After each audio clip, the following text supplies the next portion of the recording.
o suicídio da alma. Destruir a identidade é muito mais do que apagar um nome.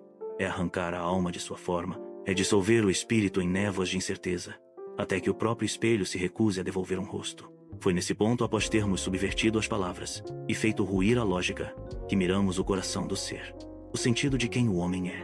A identidade era a joia mais resplandecente da criação, pois nela Deus não apenas dizia, tu existes, mas também sussurrava, tu és meu. Nosso objetivo era simples, mas radical, apagar essa voz.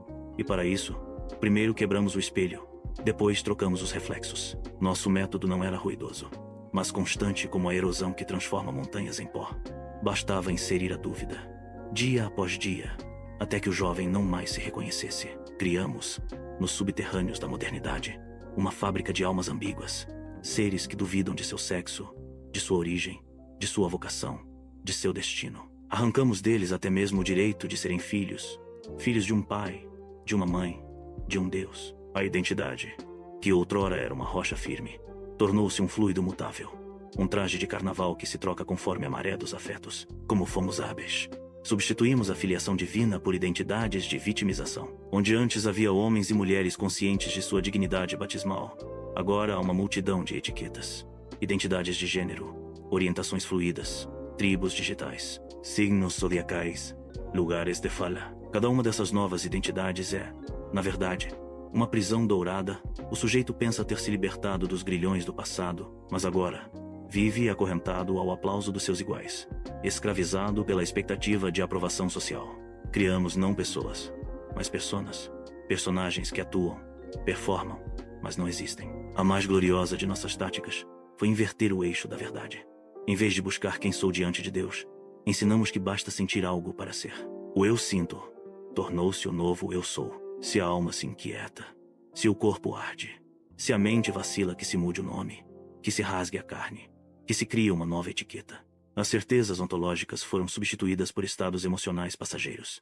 E então, com um sorriso, oferecemos bisturis para que redesenhassem o corpo, comprimimos a consciência com hormônios, anestesiamos os pais com leis, silenciamos os profetas com processos. Eles pensam que se libertaram, mas na verdade, desapareceram. Tornaram-se espectros de si mesmos, fantoches de algoritmos, escravos de modismos identitários. E ao fim do dia, quando a música cessa e o filtro cai, descobrem que sua identidade é um mosaico de fragmentos sem coerência, um espelho estilhaçado, onde já não se vê o rosto de Cristo. E aí, nesse momento eles gritam, mas já não sabem quem grita. Choram, mas já não sabem por quem choram. E nós, das trevas, aplaudimos. Contudo, e confesso que isso nos atormenta. Ainda há um risco, um nome, uma lembrança escondida no fundo da alma, por vezes adormecida, mas jamais extinta: o batismo. Esse sinal invisível, indelével, inscrito com fogo divino no mais íntimo do ser, ainda arde em alguns. São poucos, mas perigosos. Quando um desses jovens, por graça misteriosa, ousa fechar os olhos ao ruído do mundo e perguntar-se: quem sou eu? E essa pergunta ressoa no silêncio do sacrário. Tudo o que construímos pode ruir. É por isso que atacamos tanto a tradição.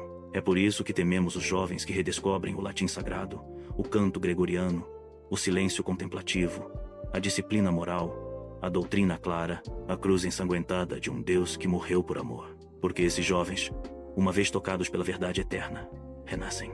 E ao renascerem, tornam-se como espadas em chamas contra nosso império. Por isso te digo, leitor ou ouvinte, se és daqueles que lê com os olhos da alma que nossa guerra é espiritual, mas começa na linguagem, passa pelo pensamento e culmina na identidade.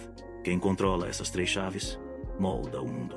Mas quem as resgata à luz da tradição, salva uma geração inteira. Confissões de um Espírito dos Abismos, de E. L. Nunes.